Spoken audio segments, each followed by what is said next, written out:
ये तो हमने पढ़ लिया था, ठीक है, यहां तक पूरा पढ़ लिया था। देखो, ऐसे क्वेश्चंस आने की एक्सपेक्टेशंस मत रखना कि bank account debit to share application, इस टाइप के नहीं आने वाले।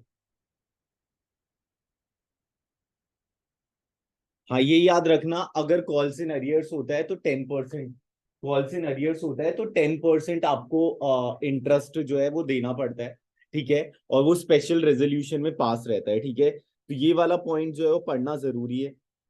तो it may happen that shareholder do not pay the call amount on due date. When any shareholder fails to pay the amount due on allotment or any calls, such amount is called calls in arrears. मतलब अगर मान लो company ने 3 रुपए की instalment मंगवाई और 14 दिन का टाइम दिया, और उस शेयर होल्डर ने इस 14 दिन के अंदर अंदर पैसा नहीं दिया, फिर वो किस में कैटेगराइज हो जाता है? कॉल्स इन अरियर्स में कैटेगराइज हो जाता है।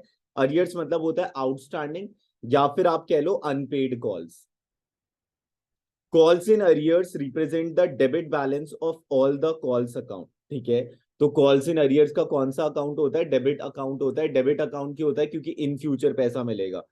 सच amount shall appear as notes to account, ठीक है। और नोट्स टू अकाउंट में कहां पर दिखाया जाता है? नोट्स टू अकाउंट में ये टोटल अमाउंट में से माइनस कर कर दिखाया जाता है। फॉर एग्जाम्पल, अगर किसी शेयर होल्डर को 3 रुपए मिलाकर इन टोटल 7 रुपए देने थे, ठीक है, मतलब उसे 7,000 रुपए देने थे। अब उसने 1,000 में से 3 रुपए नहीं दिए, मतलब इन टोटल उसने 30,000 नहीं दिए, तो उसने इन टोटल दिए कितने? बस 4,000 रुपए दिए, ठीक है। However, where a company maintains calls in arrears account, it needs to parse the following additional entry. Calls in arrears account debit to share first call account to share second and final call account, इस type का, ठीक है। तो the article of association of the company may empower the director to charge interest at a stipulated rate on calls in arrears. If the article is silent in this regard, the rule contained in table F में लिखा हुआ है, table F में लिखा है shall be applicable, which states that interest at the rate not exceeding 10% shall have to be paid on all the unpaid call amount on shares for the period of intervening between the day fixed for payment and the time of actual payment thereof, ठीक है। तो अगर मान लो उसने 14 दिन के बाद 30 दिन का डिले कर दिया, तो 30 दिन का डिले कर दिया तो 3,000 मल्टीप्लाई बाय 10/100 मल्टीप्लाई बाय 1/12, ठीक है। और जो भी इंटरेस्ट आएगा वो उसे देना पड़ेगा। On the receipt of call amount together with interest, the amount interest shall be credited to interest account while call money should be credited to respective call account, ठीक है। तो मान लो कि इन टोटल उसने 3,300 रुपए दिए, तो 3,000 तो आपके कॉल्स में चले जाएंगे, ठीक है, और जो बचा हुआ 300 है वो आपका इंटरेस्ट अकाउंट में चला जाएगा। कॉल अकाउंट और calls in arrears account, when the share holder makes the payment of the calls in arrears together with interest, the entry will be passed on bank account debit 3,300, calls in arrears account credit 3,000 to interest on calls in arrears, ये आपका हो जाएगा 300।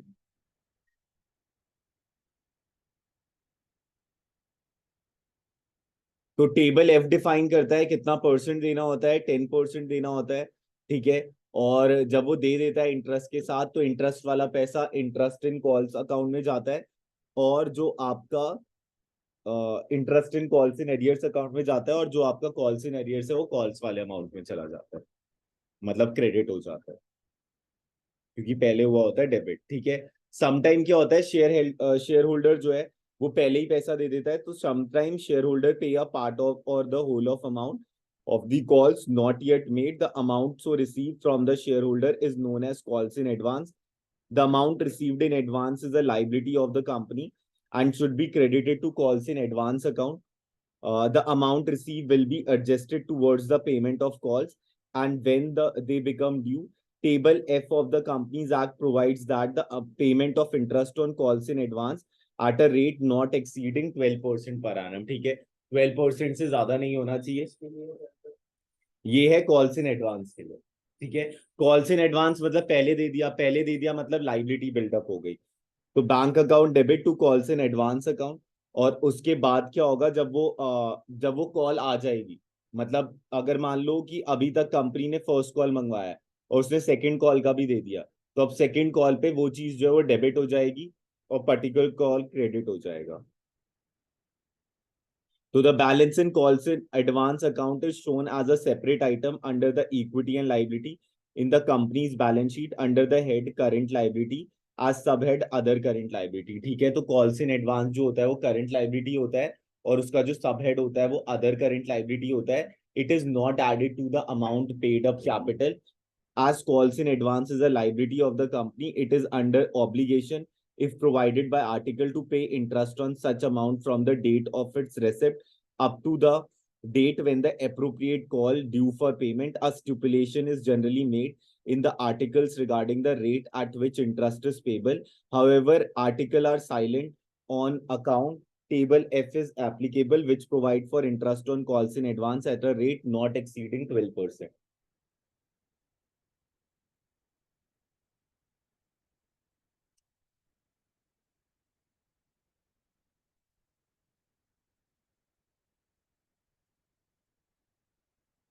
हाँ, अब ये main आ जाता है जो एमसीक्यू बिल्डअप करता है.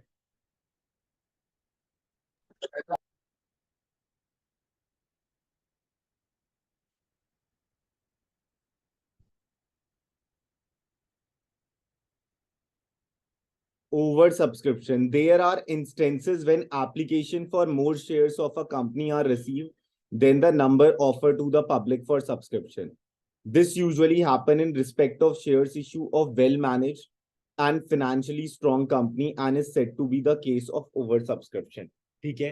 So there are instances when application for more share of the company are received than the number offered to the public. This is usually happen in respect of shares issued of a well managed and financially strong company. तो ये किनके साथ होता है? ये उन companies के साथ होता है जो वेल मैनेज है और फाइनेंशियली स्ट्रांग है, जैसे टाटा हो गई, बिरला हो गई. तो in such condition 3 alternatives are available to the director to deal with the situation. अब ये 3 ऑल्टरनेटिव क्या है? जब भी उसको ओवर सब्सक्रिप्शन होता है तो उसके पास 3 ऑल्टरनेटिव है. पहला ऑल्टरनेटिव है they can accept some application in full and totally reject the other. ठीक है, कुछ एप्लीकेशंस को फुल में ले लिया और बाकी सबको रिजेक्ट कर दिया. They can make pro rata allotment to all. ठीक है, कि जिसने 10 के लिए अप्लाई किया उसे 5 दे दिया. तो प्रो राटा मतलब होता है कि कैटेगरीज बिल्डअप कर देना और कैटेगरीज बिल्डअप करने के बाद मतलब ज्यादा को कम देना, रेशियोज बिल्डअप कर देना कि जिसने 10 के लिए अप्लाई किया उसे दे 2 दे दो. ठीक है, तो हर 10 शेयर होल्डर को 2 शेयर होल्डिंग मिल जाएगी. हर 10 शेयर अप्लाइड वाले को 2 शेयर होल्डिंग मिल जाएगी. They can adopt a combination of above two alternative, which happens to be the most common course adopted in practice. So the problem over subscription is resolved with the allotment of share. Therefore, from the accounting point of view, it is better to place the situation of over subscription within a total frame of application allotment, that is receipt of application amount due on allotment and its receipt from the shareholder, and the same has been observed in the pattern of entry. Okay. और जब भी over सब मतलब मान लो तुमने उसे allot कर दिया और उसके बाद उसका ज्यादा पैसा आ रखा है, तो ज्यादा पैसा जो है वो आप अलॉटमेंट तक यूटिलाइज करवा सकते हो. ये तो याद ही होगा कि अलॉटमेंट तक यूटिलाइज हो सकता है. 3 सिनारियो क्या है कि accept full and totally reject others. उसके बाद क्या है? प्रोराटा बेसिस पे एंड दोनों का अगर कॉम्बो बिल्डअप कर रहे हो तो वो थर्ड हो जाएगा. ठीक है, कि कुछ को प्रोराटा बेसिस से कर दिया और कुछ को रिजेक्ट कर दिया. So they can adopt a combination of above two alternatives, which happen to be the most common course adopted in practice. First alternative, when the director decide to fully accept some application and totally reject the other, the application money received or rejected application is fully refunded. For example, a company invited for application 20,000 shares. अब 20,000 invite किए हैं तो 20,000 ही allot कर सकता है and receive the application of 25,000 share. अब इस case में क्या करेगा? पहले ऑल्टरनेटिव में वो ये करता है 20,000 को अलॉट कर दिया और बाकी 5,000 को रिजेक्ट कर दिया. तो the director rejected the application of 5,000 shares which are in excess of number of numbers and refunded application money in full. In this case, journal entry of on application allotment will be as follow. Bank account debit to share application, फिर share application to share capital to bank account. Second alternative क्या है? When the director opt to make a proportionate allotment to all the applicant on a pro rata allotment, So the access application received is normally adjusted towards the amount due on allotment. In case the access application money received is more than the allotment money due on allotment of share, such excess amount may either be refunded or credited to calls in advance. ठीक है, अब देखो, अगर मान लो उस बंदे को देना था, उसका जितना अलॉटमेंट हुआ है वो 5 लाख देना था, लेकिन उस बंदे ने कंपनी को 7 लाख दे रखे हैं, तो कंपनी ना वो जो 2 लाख एक्स्ट्रा है उसको दो तरीके से यूज कर सकता है। अलॉटमेंट में यूज कर लेगा, मान लो 1 लाख अलॉटमेंट में उसका यूटिलाइज हो रहा है तो 1 लाख अलॉटमेंट में यूटिलाइज कर दिया, और बाकी जो 1 लाख है उसके पास दो ऑप्शन है। अगर उसने अपने आर्टिकल्स में लिख रखा है कि वो एडवांस पेमेंट, मतलब कि एडवांस पेमेंट एक्सेप्ट करेगा और कॉल्स में यूटिलाइज कर सकता है, तो कॉल्स में डाल देगा। और अगर कॉल्स में उसने आर्टिकल्स में नहीं लिख रखा तो देन फिर क्या होगा, उसे रिफंड करना होगा।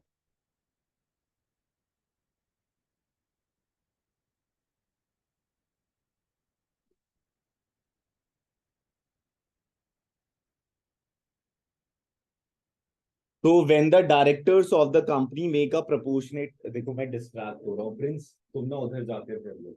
अरे मैं गुस्से में नहीं कह रहा, सही में। अरे सही मतलब फिर ना डिस्ट्रैक्शन होती है। मैं ना इधर बैठ जाऊंगा तो फिर मैं उस साइड देखूंगा ना। अरे मतलब इधर बैठ जाओ तो फिर ज्यादा दिक्कत नहीं होगी, मुझे सुनते भी रहना और फिर करते भी रहना, क्योंकि फिर मैं इस साइड देखूंगा। अरे फिर फोन पे वो होता है ना।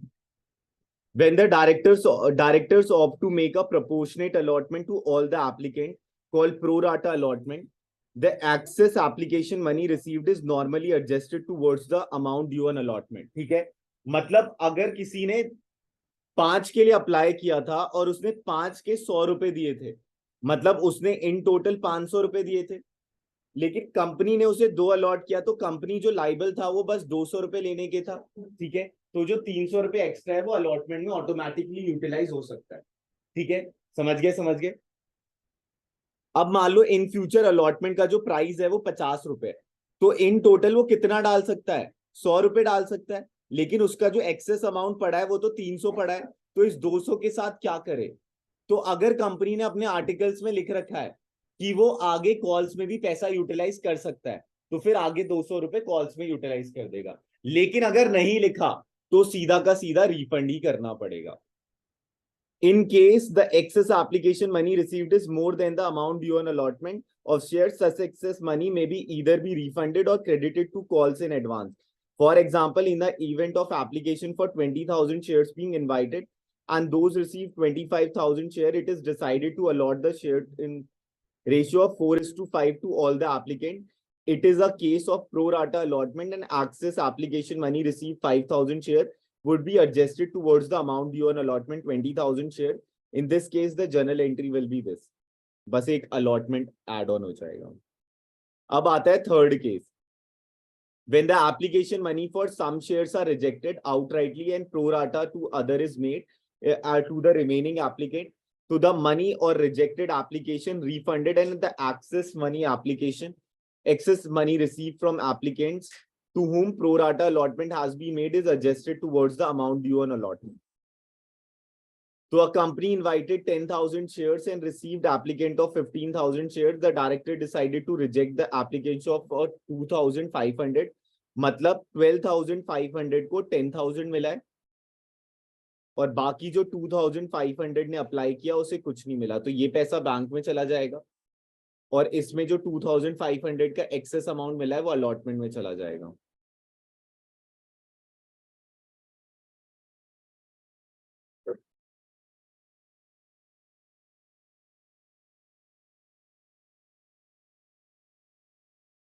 ओके, अब आते हैं अंडर सब्सक्रिप्शन पे। Under subscription is a situation where a number of shares applied is less than the number for which the application have been invited for subscription. For example, a company offered 2 lakh shares for subscription to the public, but the applicant received for 1,90,000 shares. Only in such a situation, the allotment will be confirmed to 1,90,000 shares and entry will be made accordingly. However, as stated earlier, it must be ensured that the company has received minimum subscription and the company will have to refund the entire subscription amount received. Issue of shares at a premium. It is quite common for the shares of financially strong and well managed company to be issued at premium, that is at the amount more than the nominal or par value of the share. Thus, when a share of nominal value of rupee 100 is issued at 105, it is said to be issued at a premium of 5%. When the issue shares is at premium, the amount of premium may be technically be called any stage of the issue of shares. However, premium is generally called with the amount or due on allotment. ठीक है, तो premium को generally किस में call किया जाता है? Allotment money में. तो sometimes with the application money and rarely with the call money, the premium amount is credited to separate account called security premium account and is shown under the equity and liabilities of the company's balance sheet under the head reserves and surplus. तो premium of security premium account का जो amount होता है वो आपका कहाँ आता है? रिजर्व्स एंड सरप्लस में आता है. और वो कहाँ पर होता है? इक्विटी एंड लायबिलिटी में होता है. और इक्विटी और लायबिलिटी में कहाँ होता है? Share holders fund. Equity and liability में कहाँ होता है? Share holders fund. Equity and liability में कहाँ होता है? शेयर होल्डर्स फंड में. इक्विटी एंड लायबिलिटी में कहाँ होता है? शेयर होल्डर्स फंड में. अब ये बहुत इंपॉर्टेंट है, ये आ सकता है. ठीक है, it can be use only for the following 5 purpose. ठीक है, ये 5 पर्पस के लिए यूज हो सकता है. जो सिक्योरिटी प्रीमियम का पैसा है वो 5 तरीके से ही यूज हो सकता है. जो सिक्योरिटी प्रीमियम का पैसा है वो 5 तरीकों से यूज हो सकता है. To issue fully fully fully fully fully fully fully to issued fully fully fully. ठीक है, पार्शली नहीं, फुली. ठीक है, to issue fully paid bonus share. To issue fully paid bonus share to the extent not exceeding the unissued share capital of the company. ठीक है, to issue fully paid bonus share, to issue fully paid bonus share, partially नहीं, fully paid bonus share. ठीक है, to issue fully paid bonus shares to the extent not exceeding unissued share capital of the company. To write off preliminary expenses of the company. Preliminary expenses क्या होते हैं? जब shares और debenture issue होता है उस टाइम पे जो खर्चा आ रहा होता है कंपनी का, उसे हम कहते हैं प्रीलिमिनरी एक्सपेंसेस. जब शेयर और डिबेंचर इश्यू कर रहे होते हैं उस टाइम पे जो खर्चा आ रहा होता है उसे हम कहते हैं प्रीलिमिनरी एक्सपेंसेस. जब शेयर्स और डिबेंचर इश्यू करते हैं उस टाइम पे जो खर्चा आता है उसे हम कहते हैं प्रीलिमिनरी एक्सपेंसेस. राइट ऑफ का मतलब क्या होता है कि जो चीज आपने डेबिट किया, आपके लिए एक्सपेंस रहा होगा, मान लो आपने 5,000 खर्चा किया शेयर इश्यू करते टाइम, अब उसे आप क्रेडिट भी तो करोगे. तो क्रेडिट करते टाइम आप सिक्योरिटी प्रीमियम का यूज कर सकते हो instead of statement of profit and loss. अगर मान लो आपके सिक्योरिटी प्रीमियम में 5,000 नहीं होते तो आप कहां डालते? पीएनएल अकाउंट में डालते. और पीएनएल अकाउंट में क्या बिल्डअप करता है? एक लॉस बिल्डअप करता. ठीक है, उससे अच्छा क्या है? आप अपने प्रॉफिट को बढ़ाने के लिए आप सिक्योरिटी प्रीमियम का पैसा यूज कर सकते हो. ठीक है, तो अगर मान लो कि आपके सिक्योरिटी प्रीमियम में पड़ा है 5 लाख रुपए, आपका प्रीलिमिनरी एक्सपेंसेस आया 10 लाख रुपए. 5 लाख रुपए आप सिक्योरिटी प्रीमियम से यूज करना राइट ऑफ करने के लिए और 5 लाख आप statement of profit and loss से. ठीक है, एंट्री क्या हो जाएगी? Security premium account debit 5 lakh, statement of profit and loss account debit 5 lakh, to preliminary expenses. ठीक है, 10 लाख. समझ गए? समझ गए. चलो अब नेक्स्ट पे आते हैं. To write off expenses of commission paid, discount allowed on any securities of the company. अगर कंपनी ने बॉन्ड्स इशू किए हैं या फिर कंपनी ने कोई डिबेंचर इशू किया है या कोई भी किसी भी काइंड की सिक्योरिटीज इशू किया है और उसमें कंपनी ने डिस्काउंट पे किया है या फिर डिस्काउंट अलाउड किया है, कमीशन पे किया है, ठीक है, किसी भी सिक्योरिटी में, तो जो सिक्योरिटी पे कंपनी का जो एक्सपेंस आया है उसे कंपनी राइट ऑफ करवा सकती है सिक्योरिटी प्रीमियम अकाउंट से. ठीक है, उसके बाद to pay premium on redemption of preference shares और debenture of the company. To pay premium on redemption of debentures, preference share और debentures of the company. To pay premium on redemption of preference shares और debenture of the company. मतलब अगर कोई company preference shares पे premium दे रही है, ठीक है, या फिर डिबेंचर पे प्रीमियम दे रही है, तो प्रीमियम वाला अमाउंट जो है यहां से यूटिलाइज करवा सकती है. मान लो तुमने 1 लाख का उधार लिया था और तुम प्रीमियम दे रहे हो 10,000, तो ये जो 10,000 एक्स्ट्रा है ना उसे आप यूटिलाइज करवा सकते हो इस वाले अमाउंट से. ठीक है, पहला क्या था? Fully paid bonus share. दूसरा क्या था? प्रीलिमिनरी एक्सपेंसेस को राइट ऑफ करवाना. तीसरा क्या था? कोई कमीशन पे किया है किसी भी सिक्योरिटी पे या कोई डिस्काउंट अलाउड किया है उसे राइट ऑफ करवाना. फोर्थ क्या था आपका? कि अगर आपने प्रेफरेंस शेयर या डिबेंचर पे प्रीमियम दिया है रिडम्पशन के टाइम पे मतलब पैसे देते टाइम प्रिंसिपल तो दे रहे हो प्लस एक्स्ट्रा दे रहे हो, तो जो एक्स्ट्रा वाला अमाउंट है उसे राइट ऑफ करवा सकते हो इससे। ठीक है, उसके बाद purchase of its own share, that is buy back of share. ठीक है, ओके, ये वाला इंपॉर्टेंट टॉपिक था, बहुत इंपॉर्टेंट टॉपिक था, अगर किसी को नहीं समझ आया तो पूछ लो। आ गया समझ सिद्धार्थ निश्चिका? आ गया, आ गया ना सिद्धार्थ? आ गया, ओके। जो ऑनलाइन है उन्हें आ गया तो थम्स अप कर देना। Okay,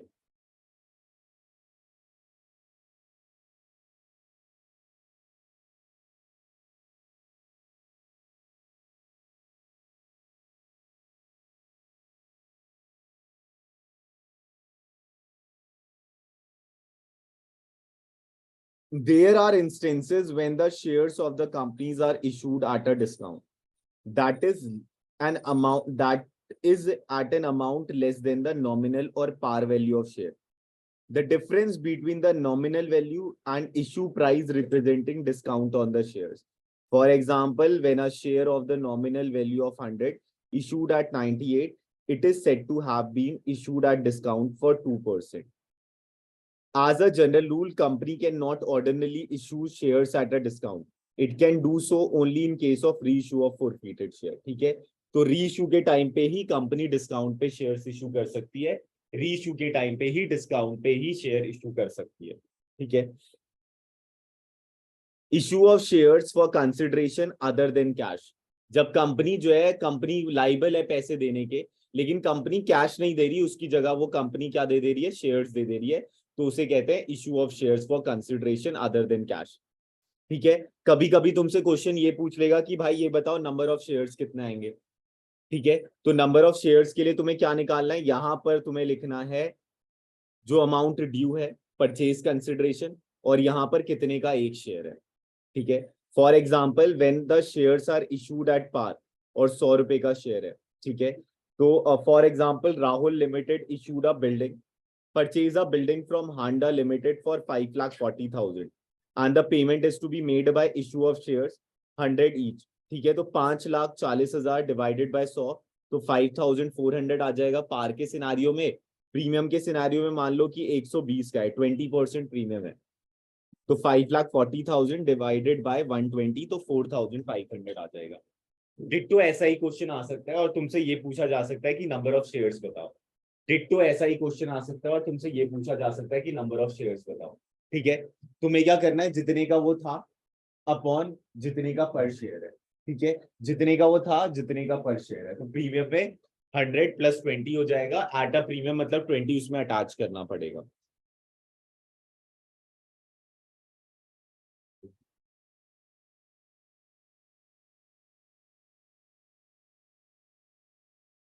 Jindal and company purchase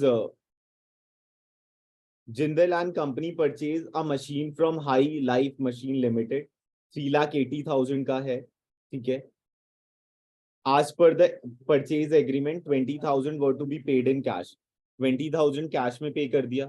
अब बचा कितना, 3,60,000 का, तो शेयर्स कितने के दूंगा, 3,60,000 के ही तो दूंगा। ठीक है, 3,60,000 के दूंगा। अब दो सिनारियो बिल्डअप कर दिए हैं, पार के सिनारियो में क्या होगा, 3,60,000 डिवाइडेड बाय 100, और प्रीमियम के सिनारियो में क्या होगा, 3,60,000 डिवाइडेड बाय 120, क्योंकि एक शेयर 100 रुपए का है और प्रीमियम पे होगा तो 120 का हो जाएगा। ये समझ आ गया? ठीक है, मशीन आया, बैंक से पे हुआ, और इतना हो गया आपका ड्यू अमाउंट। ठीक है, उसके बाद high life machine limited to share capital, और प्रीमियम के केस में। हाँ, अब ये ऐसे क्वेश्चंस आ सकते हैं, देख लेना। ठीक है, equity share holders are owner of the, ठीक है, nominal share capital is the part of authorized capital which is issued by the company, the amount of capital which is actually applied for, nahi, the maximum amount of share capital which a company is authorized to issue, the amount actually paid by the shareholder।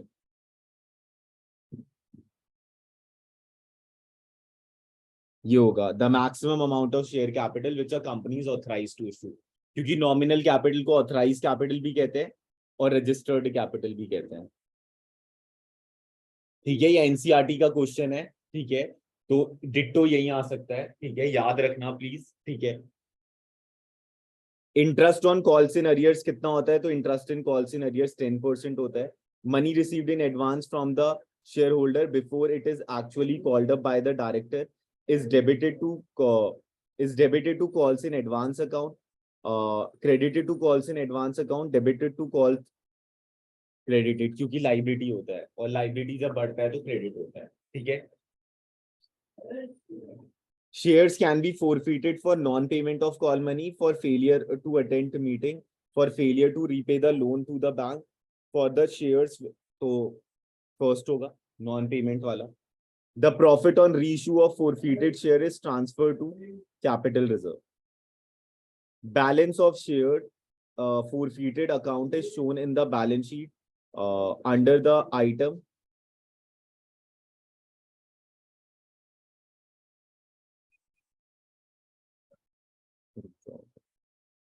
वो तो reissue के time पे होता है ना। Balance of share forfeited account is shown in the balance sheet under the head share capital, क्योंकि add कर देते हैं ना forfeited का अमाउंट।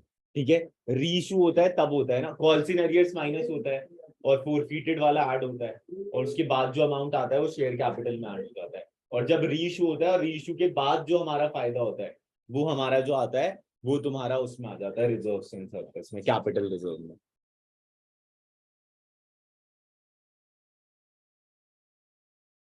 ये लर्न कर लेना पूरा, डिट्टो डिट्टो लर्न। ठीक है, ऑनलाइन वालों को कोई दिक्कत इसमें? थम्स अप कर देना अगर कोई दिक्कत नहीं है तो।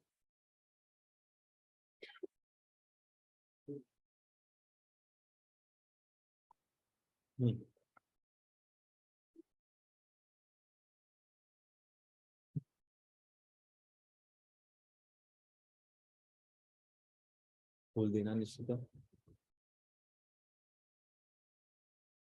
Private placement of shares. The Companies Act 2013, Section 42. Section 42 describes private placement as an offer of security or invitation to subscribe security to a select group of persons through issue of private placement offer letter.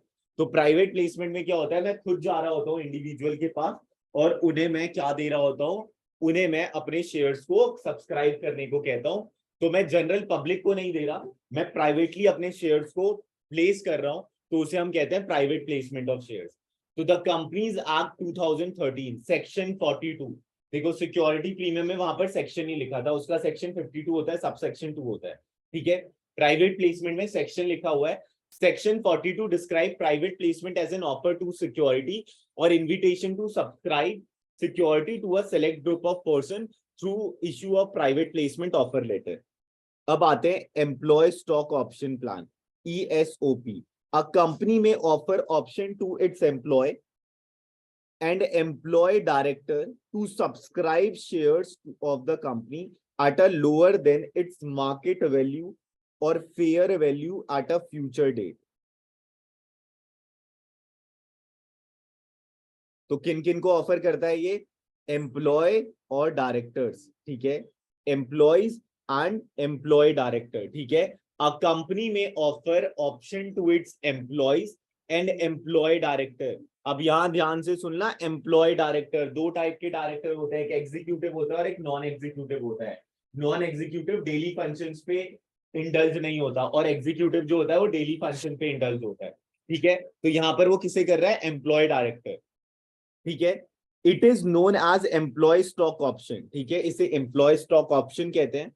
It begins it being an option granted by a company an employee to may or may not exercise the right to subscribe. ठीक है, मतलब अब उसकी मर्जी है। Employ stock option plan falls in the category of sweat equity, sweat equity being a wider. ठीक है, तो किसके अंदर कैटेगराइज होता है? स्वेट इक्विटी के अंदर। Employ stock option plan falls in the category of sweat equity being a wider. A company issuing the option has to fulfill the following prescribed condition. These shares are of the same class of shares already issued. ठीक है, पहला condition क्या है कि अगर आपने 10 रुपए का शेयर इशू किया है, जो आपने पब्लिक को इशू किया है वही आप सब्सक्राइब करवा सकते हो, स्पेशल काइंड ऑफ शेयर्स नहीं से सब्सक्राइब करवा सकते. These shares are to be of the same class of shares already issued. It is authorized by special resolution passed by the company. ठीक है, रेजोल्यूशन होता है कि जो जो मीटिंग्स में किया जा रहा है उसको हमें फाइलिंग करनी पड़ती है. ठीक है, कंपनीज में तो रेजोल्यूशन पास होता है कि इस मीटिंग में हमने ये डिस्कस किया, तो एक रेजोल्यूशन पास कर आपको रजिस्टर्ड करवाना मैंडेटरी है. The resolution specify the number of shares, the current market price consideration if any, and the class or classes of director or employees which such equity are to be issued. Not less than 1 year has at the date of issue elapsed since the date on which the company has commenced business. तो एक year के बाद ही कर सकता है. Not less than 1 year has at the date of issue elapsed since the date on which the company has commenced business. These shares are issued in accordance with SEBI regulation. SEBI के guidelines के हिसाब से होना चाहिए if the shares are listed. Important terms about employee stock option plan. Grant. Grant means giving an option to the employee to subscribe to the shares of the company at a predetermined price. मतलब अगर मान लो बाहर चल रहा है 10 रुपए का, तुमने अपने कंपनी के एम्प्लॉइज को दे दिया 8 रुपए का. Grant date. It is the date of agreement between the enterprise and its employee to terms of employee stock option plan. Vesting. A process to give right to employee to apply for shares of the company. उसे कहते हैं vesting. Vesting date. It is the date on which employee become entitled to apply for the shares once he has satisfied with the vesting condition. Vesting period, the period between the grant date and the date on which all the specified vesting condition of the employee stock option need to be satisfied. Exercise, it means applying by the employee for issue of shares against the stock vested in. Exercise period, period after vesting within which the employee must exercise the right to apply for shares against the option vested in him on purchase stock option plan. Exercise price, the price payable by the employee for existing option granted in pursuance of employee stock action plan. Value of option difference between the market price and issue price of the security. तो ये तो learn ही करना पड़ेगा.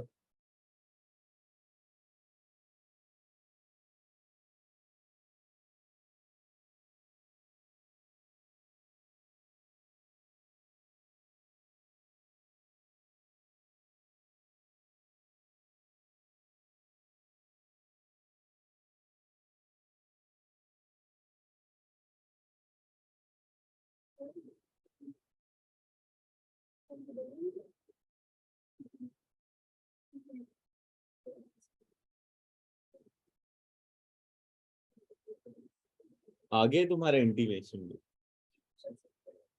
English और GT 22 square कहाँ पर पड़ा है?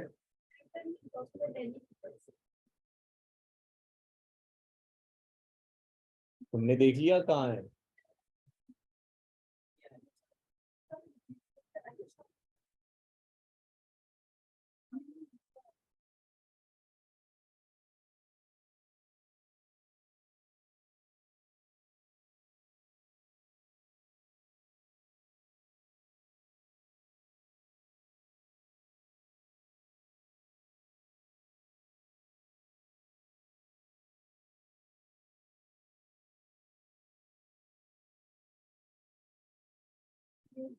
Okay. It may happen that some shareholder fail to pay one or more installments, which is allotment money and or call money. In such circumstances, the company can forfeit their share. That is, cancel their allotment and treat the amount already received thereon as forfeited to the company within a framework of the provision in its article. These provisions are usually based on Table F, which authorize the director to forfeit the shares for non-payment of calls made. For this purpose, they have to strictly follow the procedure laid down in this regard. Following is the accounting treatment of shares issued at premium or at discount, at par, premium, or at discount. When shares are forfeited, all the entries relating to the shares forfeited, except those relating to premium already recorded in the accounting records, must be reversed. Accordingly, share capital account is debited with the amount called up in respect of the shares forfeited. Okay.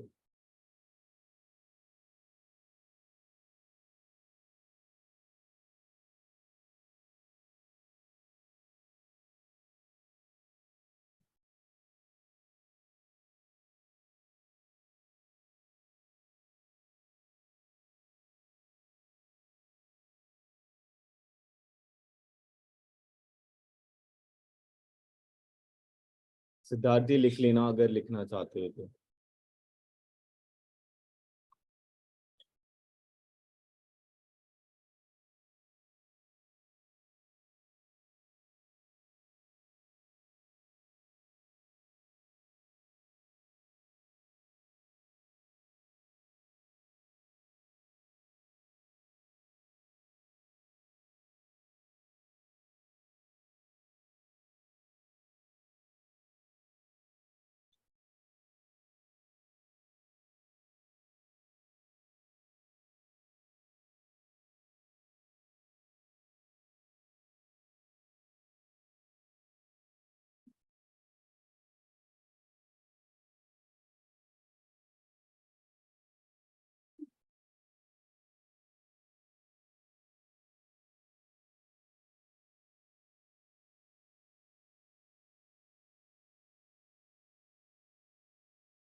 Copy निकाल लो सिद्धार्थ, ये लिख लेना please. English और आई, तुम्हारी भी आ गई date?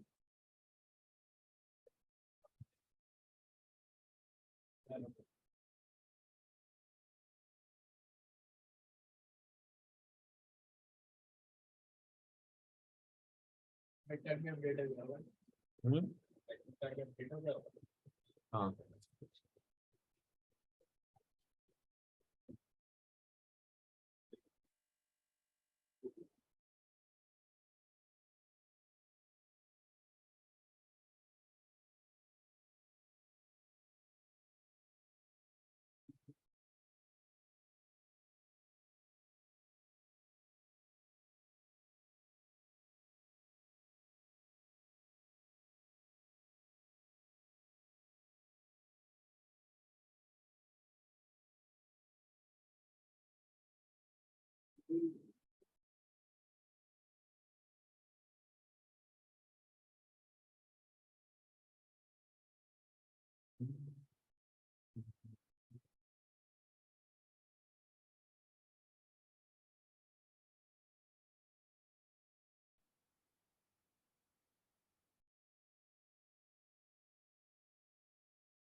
2 minute students, और students भी आ सकते हैं इसलिए कर रहा हूँ।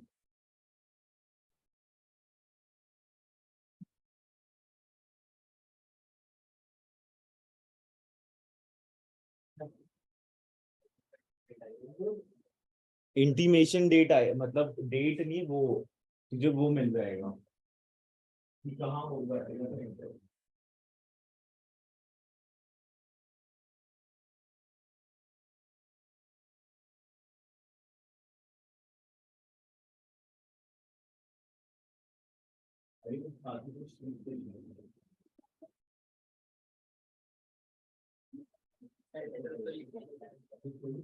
हाँ, बस ये बता दिया ना कि कौन से स्टेट या फिर कौन से यूनियन टेरिटरी।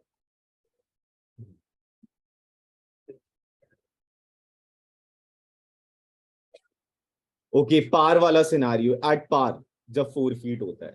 ठीक है, पार का मतलब क्या है, जब 10 का शेयर 10 का बिकना बिकना होता है। ठीक है,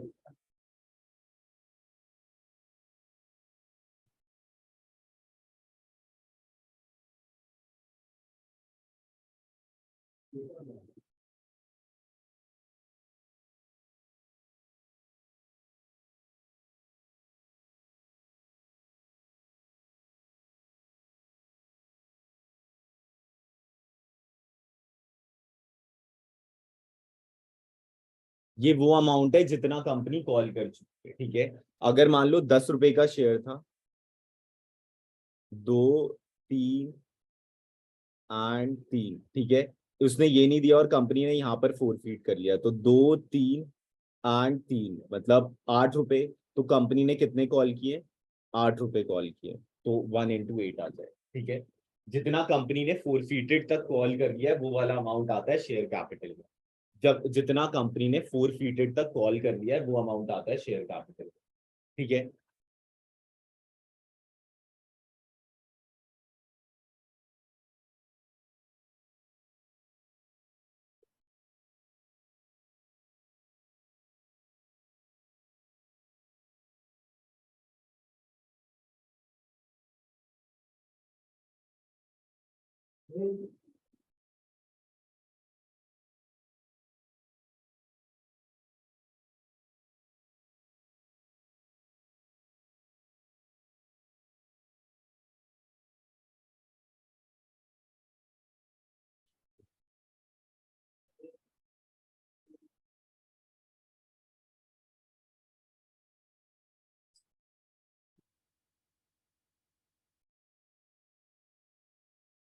ठीक है, इसमें प्रीमियम पे इंक्लूड मत करना।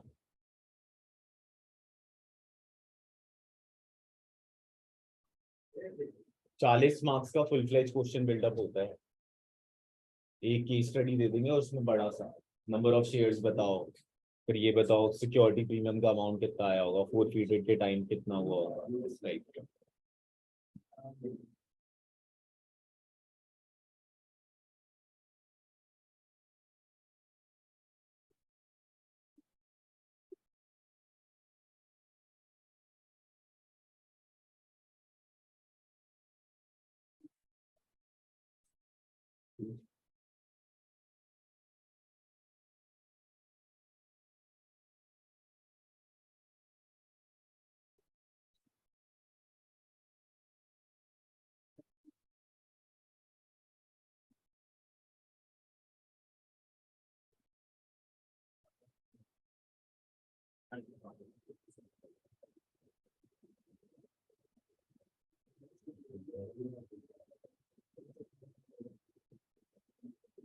लिख लो लिख लो।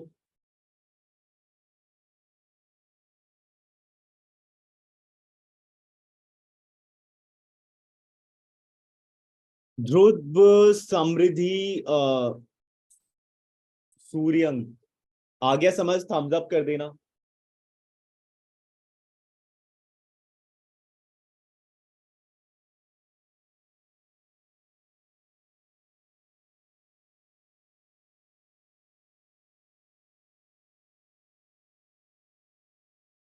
आ गया समझ ऑनलाइन।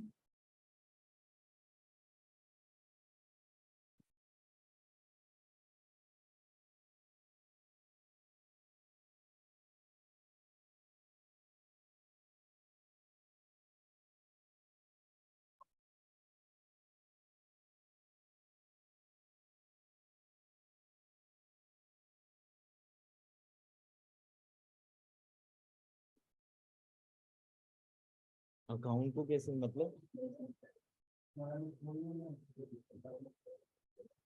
अरे जो इन टोटल वो दे चुका है वो 5 दे चुका है, तो शेयर 4 फीटेड में 5 आएगा। एंड जो उसने नहीं दिया वो कितना नहीं दिया, 3 नहीं दिया, तो 3 जो है वो कॉल सिनेरियो। समझ गए? ओके, चलो अब प्रीमियम वाले पे आते हैं।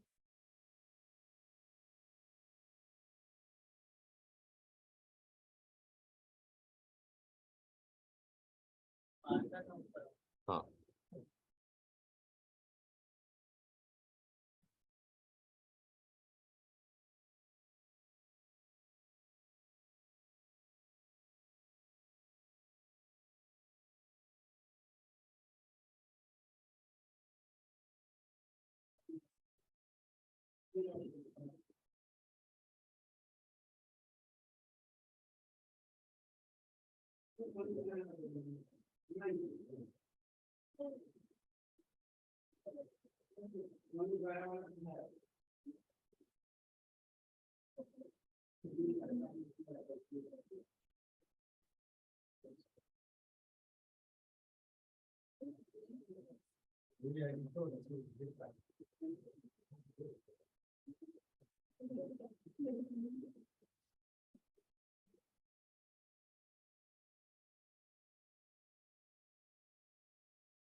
डन।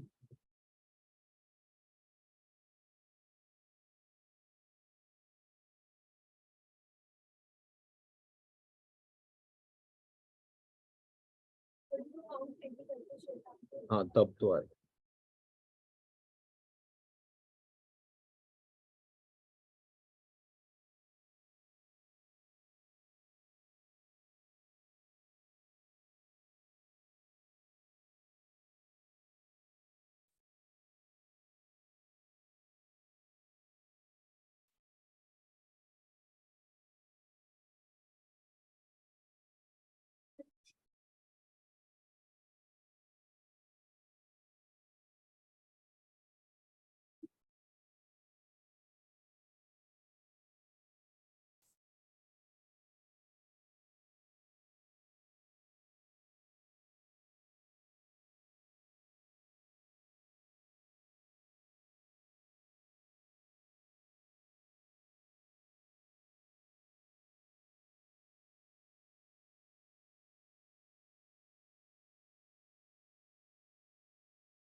हाँ हाँ अभी करूंगा, एग्जाम्पल करूंगा, पहले नोट्स तो बिल्डअप करना।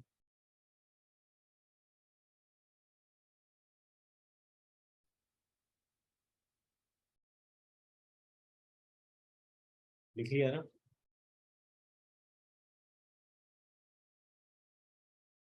डन, चलो स्टार्ट करते हैं। सोहन नाम का एक शेयर होल्डर था जिसने 1000 शेयर्स के लिए अप्लाई कर रखा था। 10 रुपए का एक शेयर था। दो, दो, दो, दो एंड दो। ठीक है, 1 2 3 4 5 ऐसी इंस्टॉलमेंट थी। उसने ये दे दिया था, ये दे दिया था, ये दे दिया था, ये नहीं दिया था, और उसके बाद उसका शेयर फोरफीट कर लिया था। तो पहला आ जाएगा शेयर कैपिटल अकाउंट। अब शेयर कैपिटल में वो वाला अमाउंट आता है जितना कंपनी ने अभी तक कॉल कर दिया है। तो कंपनी ने 8 रुपए तक कॉल कर दिया है, तो यहाँ पर आएगा 1000 × 8। ठीक है। Two, share forfeited account. Share forfeited में वो अमाउंट आता है जो अभी तक वो दे चुका है, शेयर कैपिटल वाला, ओनरशिप वाला। तो दो, दो और दो, मतलब 6 रुपए वो दे चुका है। तो 1000 × 6। और जो पैसा उसने नहीं दिया वो आता है आपका कॉल्स इन अरियर्स में। तो to calls in arrears account, वो आ जाएगा आपका 1000 × 2, क्योंकि उसने 2 रुपए नहीं दिए। ठीक है। अगर मान लो ये भी नहीं दिया होता और तब जाकर फोरफीट होता, तो यहाँ पर आ जाता 1000 × 10, यहाँ पर आ जाता 1000 × 6, और यहाँ पर आता 1000 × 4। क्लियर है? ओके। ऑनलाइन सबको क्लियर है तो थम्स अप कर देना। ओके,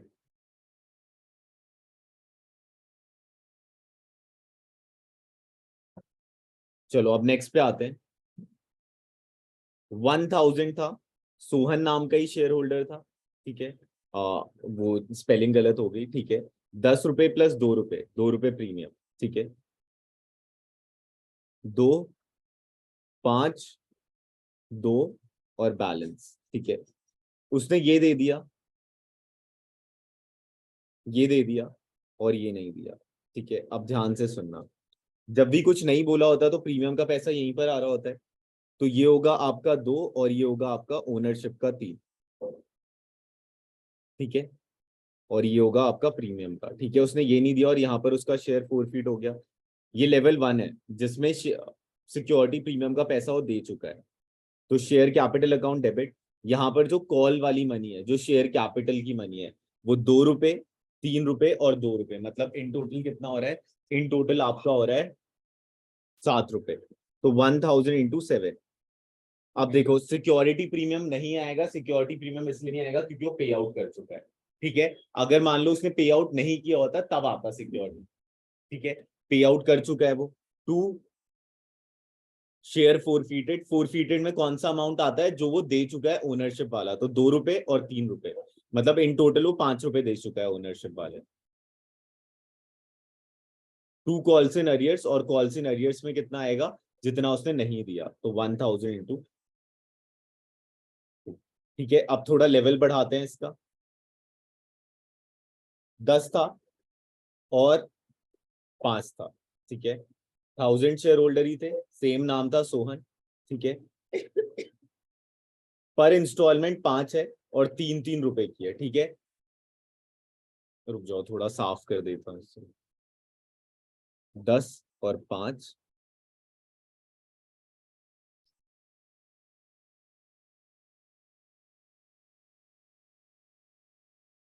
1 2 3 4 5। ठीक है। यहाँ पर अगर मैं प्रीमियम की बात करूँ तो 1 रुपए प्रीमियम है और 2 रुपए ओनरशिप। ठीक है। फिर यहाँ पर बात करूँ तो 1 रुपए प्रीमियम है और 2 रुपए ओनरशिप। फिर यहाँ पर बात करूँ, 1 रुपए प्रीमियम है और 2 रुपए ओनरशिप। ठीक है। फिर यहाँ पर बात करूँ, 1 रुपए प्रीमियम है और 2 रुपए ओनरशिप। ठीक है। फिर यहाँ पर बात करूँ, 1 रुपए प्रीमियम है और 2 रुपए ओनरशिप। ठीक है। उस बंदे ने ये दे दिया, ये दे दिया और ये नहीं दिया, और यहाँ पर उसका शेयर जो है फोरफीट हो रहा है। ठीक है। अब ध्यान से सुनना। Share capital account debit. ठीक है। अभी कोई बोलना मत कुछ, बस ध्यान से सुनना। 1000 थे। ठीक है। कंपनी ने कहाँ तक कॉल कर दिया है? कंपनी ने कॉल कर दिया फर्स्ट कॉल तक। तो 2 रुपए, 2 रुपए, 2 रुपए। ठीक है। टोटल 6 रुपए। कंपनी ने 6 रुपए कॉल किए। ठीक है। अगर मैं सिक्योरिटी प्रीमियम की बात करूं, तो उसने इसका सिक्योरिटी प्रीमियम दे दिया है, इसका दे दिया और इसका नहीं दिया। तो जिसका नहीं दिया होता वो बस शो होता है। ठीक है। तो जिसका नहीं दिया वो शो होता है। ठीक है। अगर मान लो यहां पर फोरफीट होता तो 2 रुपए शो होता सिक्योरिटी प्रीमियम का, क्योंकि फर्स्ट कॉल भी नहीं दिया था और ना सेकंड कॉल दिया था। ठीक है। तो securities premium account debit 1000 into 1 to share forfeited. Share forfeited में वो अमाउंट आता है जो उसने ओनरशिप वाला दिया है, ठीक है। तो ओनरशिप वाला जो उसने अमाउंट दिया है, एक एप्लीकेशन का दिया है 2 रुपए और एक अलॉटमेंट का दिया है 2 रुपए, तो in total 4। To calls in arrears में वो अमाउंट आता है जो उसने नहीं दिया, इंक्लूडिंग प्रीमियम वाला जो उसने नहीं दिया। तो इन टोटल उसने जो अमाउंट नहीं दिया वो 3 रुपए नहीं दिया, तो 1000 इंटू 3। ठीक है, क्लियर है? ऑनलाइन सबको आ गया? सर एक बार ऊपर वाली एंट्री दिखा दो। हाँ, एक मिनट।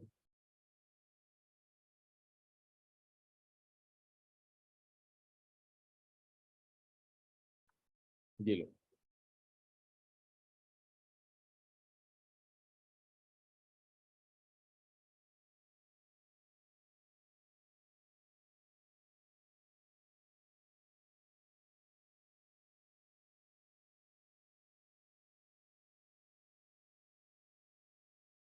तो वो सिक्योरिटीज प्रीमियम वाला एंट्री एक बार दोबारा बता दो।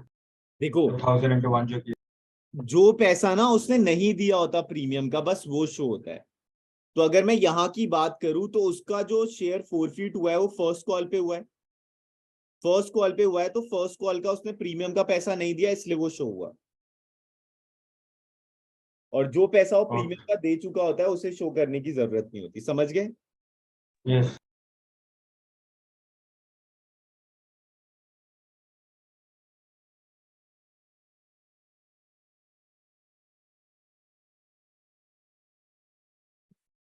सर इसको अगर दो अलग अलग एंट्रीज में लिखना हो सिक्योरिटीज प्रीमियम को तो लिख सकते हैं।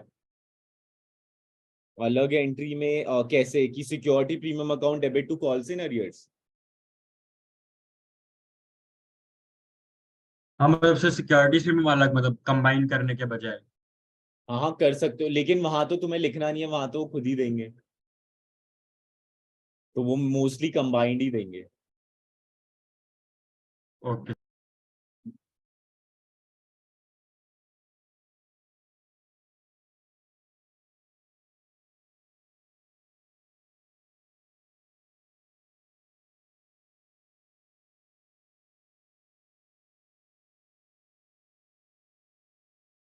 ओके, अब ये देख लेना।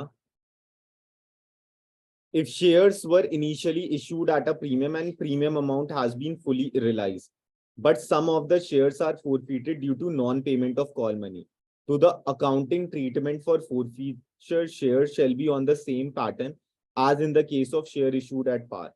The important point to be noted in the context is that security premium account is not to be debited at the time of forfeiture if the premium has been received in respect of the forfeited share, and the amount forfeited shall be excluding from the premium amount.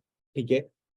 In case, however, the premium amount has not been received either wholly or partially in respect of the shares forfeited, the security premium reserve account will have to be debited with the amount of premium not received along with the share capital account at the time of forfeiture. This will be usually case event of the amount due on allotment has not been received. Thus, the journal entry record for forfeiture of shares issued at premium on which premium has not been fully paid, तो share capital security premium to share forfeiture.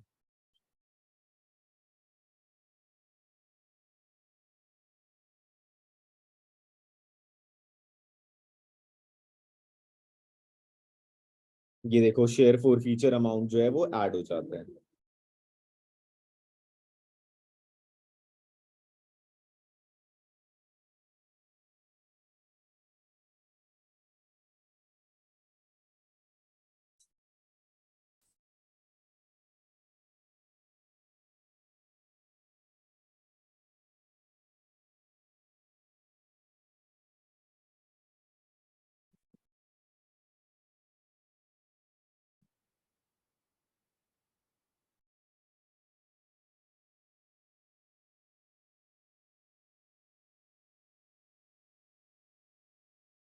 The directors can either cancel or reissue the forfeited shares.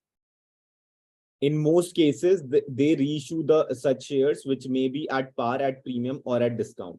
Forfeited share may be reissued as fully paid at par, premium, discount. In this context, it may be noted that the amount of discount allowed cannot exceed the amount that has been received on forfeited share. Okay अब ये वाली line बहुत important है. Discount हम उतना ही maximum दे सकते हैं जितना हमने फोरफीट किया है.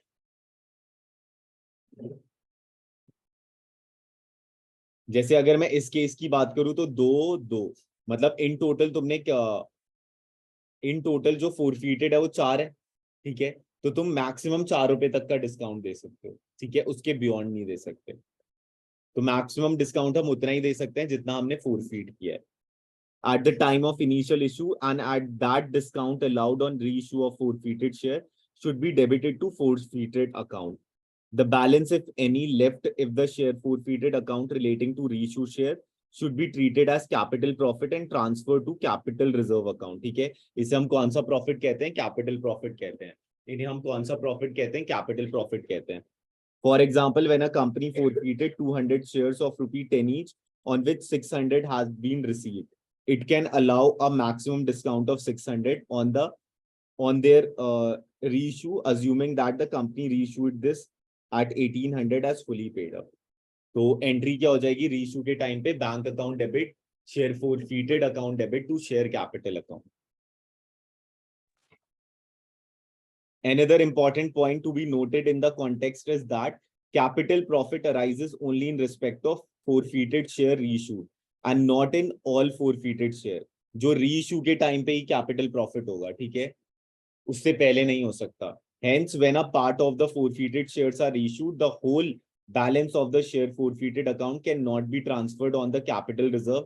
In such a situation, it is only a proportionate amount of balance related to the forfeited share reissue which should be transferred to the capital reserve, ensuring that remaining balance in share forfeiture account is proportionate to the amount forfeited on the shares not registered.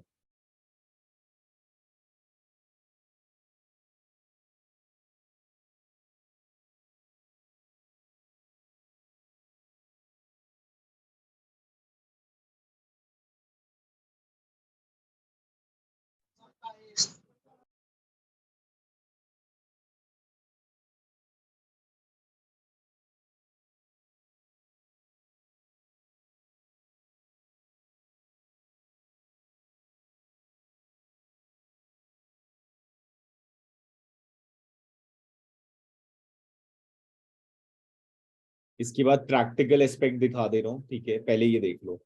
Buyback of shares. When a company purchases its own share, it is called buyback of share. Section 68. और वो वाला कौन सा था? Section 42.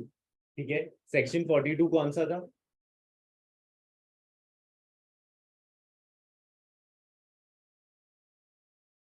Discount वाले का.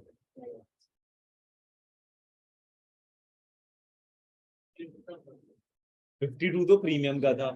42 याद है सबको कौन सा था?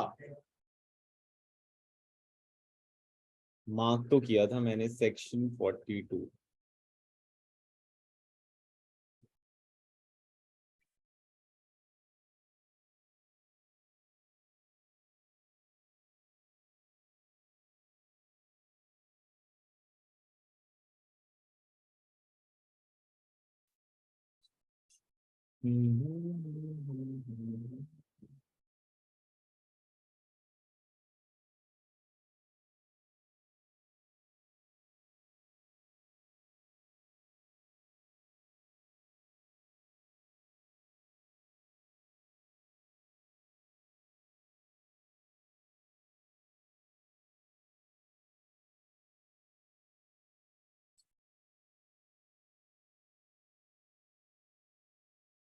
हाँ, private placement of share.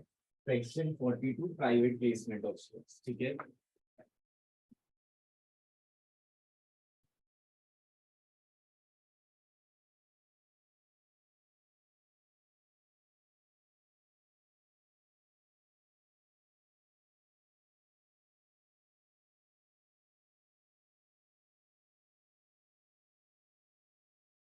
Okay, Section 68 of the Companies Act 2013 provides that company can buy their own shares from either of the following sources: existing equity shareholder on a proportionate basis, open market, odd lot shareholder, employee of the company. The company can buy back its own share either from the free reserve, security premium, or from proceeds of any share or other specified security. ठीक है, मतलब जो उसके पास पैसा वो utilise कर सकता है कंपनी, वो कहाँ कहाँ से उठा सकता है. In case shares are bought buyback of free reserve, the company must transfer a sum equal to the nominal value of shares bought back to capital redemption reserve account. The following procedure have been laid down for buyback of shares. The article of association must authorize the company for buyback of shares. A special resolution must be passed in the company's annual general body meeting. The amount of buyback share in any financial year should not exceed 25% of the paid up share capital in free reserve. The debt to equity ratio should not be more than 2:1 after the buyback. All the shares buyback should be fully paid up होना चाहिए. The buyback of the shares should be completed within 12 months from the date of passing special resolution. The company should file a solvency declaration with the registrar and SEBI, which must be signed at least 2 directors of the company. ठीक है, अब मैं important formulas लिखवा रहा हूँ. बाकी NCERT में अब कोई ऐसा कंटेंट नहीं है जो तुमने छोड़ दिया है.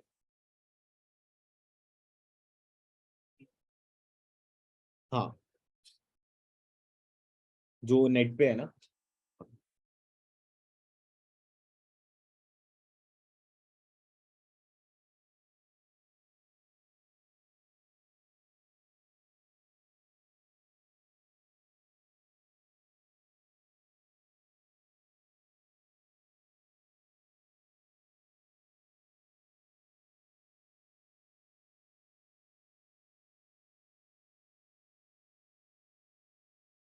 इस फॉर्मूले के बाद मैं क्वेश्चन दिखाऊंगा, ठीक है, वो क्वेश्चन फिर करके देखेंगे.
हाँ, ये लिख लो जरा.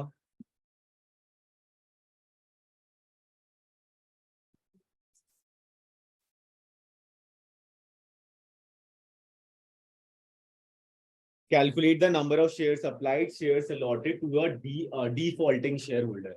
When the shares allotted are given, जब शेयर allotted given होता है तो फॉर्मूला हो जाता है total shares applied upon total shares allotted into number of shares allotted.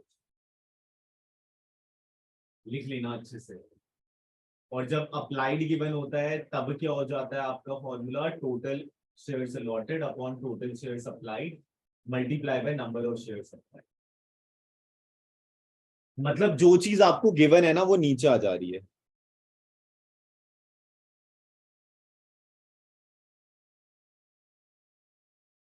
जैसे शेयर्स अप्लाइड गिवन है तो total shares applied multiply by number of shares applied.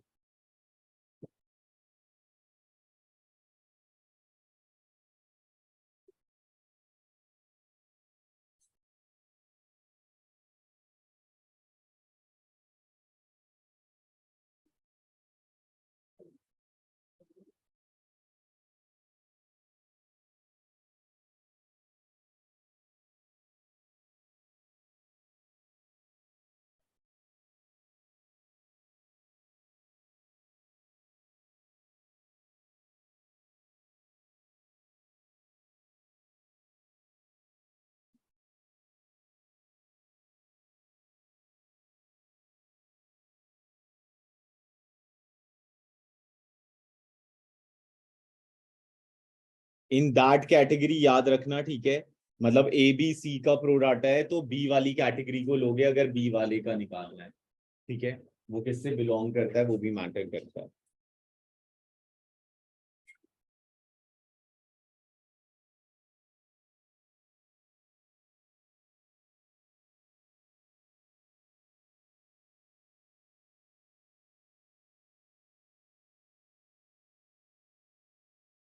ऐसे क्वेश्चन आ सकते हैं, एक बार देखो जिसे नहीं आया वो बताओ, फिर मैं एक्सप्लेन कर रहा हूँ।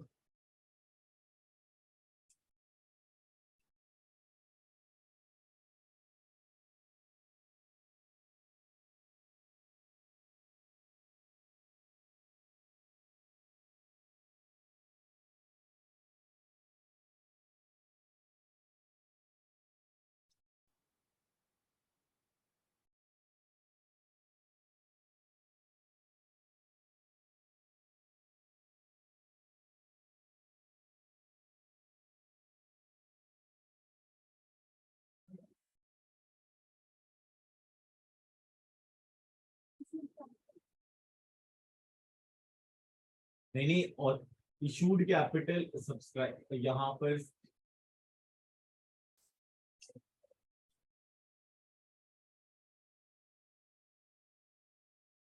अच्छा जितना जितना इनको ऑथराइज था उतना इन्होंने इशू कर।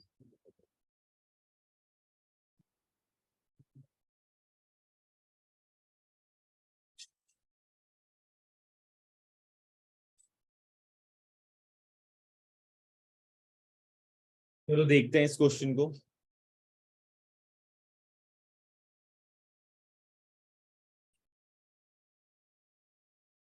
X Limited formed a capital of rupee 10 lakh divided into shares of 10 each. मतलब उनका जो रजिस्टर्ड कैपिटल था, जो ऑथराइज कैपिटल था या जो नॉमिनल कैपिटल था वो 10 लाख। और अगर तुमसे बोले कि उनका ऑथराइज शेयर्स कितना है तो 10 लाख डिवाइडेड बाय 10 कर देना तो तुम्हारा ऑथराइज शेयर आ जाएगा जो कि 1 लाख आएगा, ठीक है। It offered 90% of shares for subscription. तो 10 लाख का 90% कितना हो जाएगा, 10 लाख का 90% जो है 9 लाख हो जाएगा और इशूड कैपिटल हो जाएगा, ठीक है।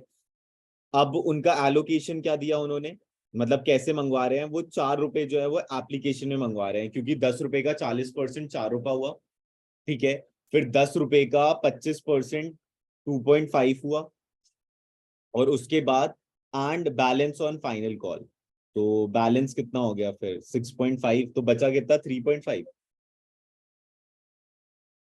The application paid 3,60,000 on application. The applicant paid 3,60,000 on application and 1,69,000 on allotment on final call and balance on final call नहीं, final call is yet to be made, अभी फाइनल कॉल नहीं हुआ। सबको ये तो पता चल गया होगा इशूड कैपिटल और ऑथराइज कैपिटल, ठीक है। सब्सक्राइब कैपिटल भी तो 9 लाख ही होगा ना। अब 9 लाख में सब्सक्राइब कैपिटल को डिवाइड कर रखा है ना, एक होता है आपका subscribed and fully paid up और एक होता है subscribe but not fully paid up. Called up capital 5,85,000।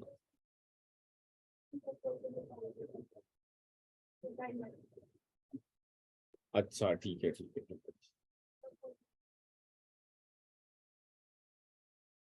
देखो इन टोटल 9 लाख रिसीव होने थे, 9 लाख का 25 और 40 इन टोटल 65% हुआ, ठीक है। तो 9 लाख मल्टीप्लाई बाय 65/100, जो भी आएगा वो तुम्हारा एक अमाउंट आएगा जितना तुम्हें मिल जाना था, ठीक है। तो कॉल्ड अप कैपिटल कितना हो गया है 5,85,000, ठीक है। लेकिन जो रियलिटी में पैसा आया वो आया आपका 5,29,000। देखो इसे ना ऐसे करना, अगर सब फोन निकाल लेना अगर जो भी ऑनलाइन या जो भी है। देखो इन टोटल जो उसके शेयर्स हैं वो 90,000 है, नंबर ऑफ शेयर्स तो 90,000 ही है। 90,000 मल्टीप्लाई बाय 6.5 करोगे तो इन टोटल आपको 5,85,000 मिलना था, ठीक है। 5,85,000 मिलना था।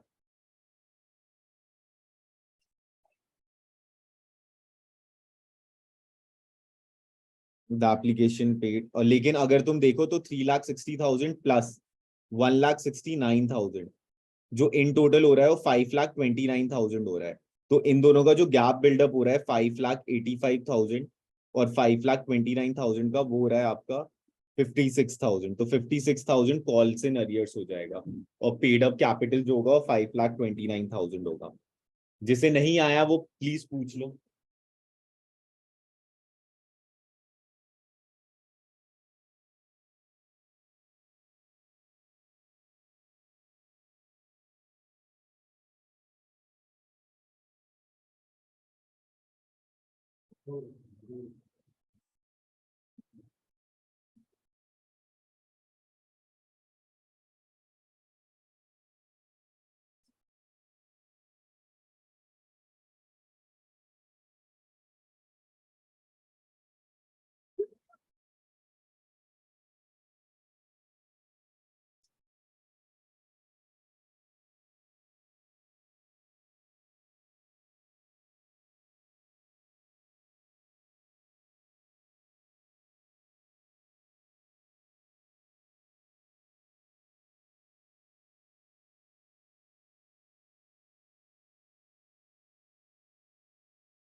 आ गया ऑनलाइन ये वाला, तो थम्स अप कर देना।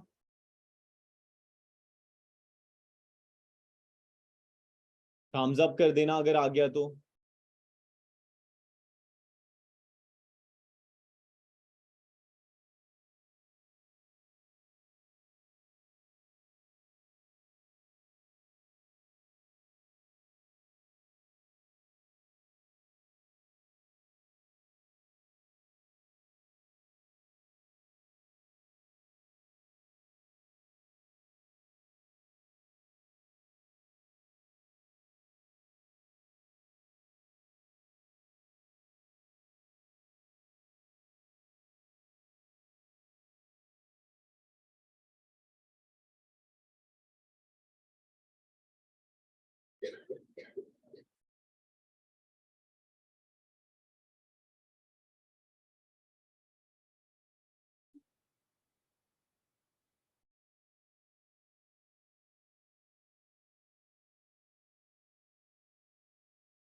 अब स्टूडेंट 1 बजे क्लास करते हैं, ठीक है। शेयर्स और डिवेंचर्स के क्वेश्चन कर लेंगे, ठीक है। चलो ओके। Thank you.